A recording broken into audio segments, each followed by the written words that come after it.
Hi guys! Sa video na to, ipapakita ko sa inyo kung paano nga ba mag-encode dito. So, ganyan po, numbers lang yung gagayahin ninyo. Then, type, then submit answer. Then, aantayin natin yung 8 to 9 seconds para mag-load yung next numbers captcha na itatype natin. So, ayan, itatype na natin ulit. Ganyan lang po palagi yung ating i-encode or yung inyong i-encode, kaya mabilis lang po at madali lang siyang gayahin. Kaya lagi namin sinasabi na kahit bata po kaya pong gawin to or gayang gayahin.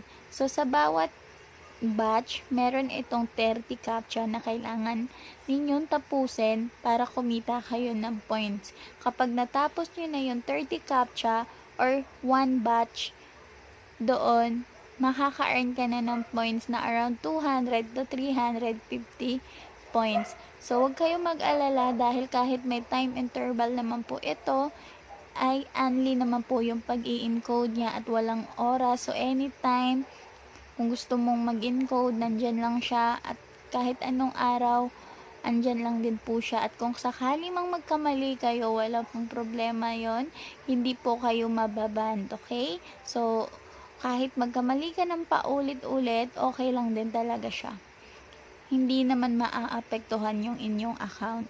So, kung masipag ka talaga dito, gusto mong kumita ng extra income, ito para sa'yo na to.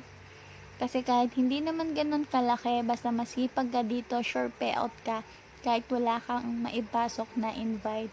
So, kung interesado ka rin mag-encode, i-message mo lang ako kung paano makapag-start para mag-guide ko po kayo.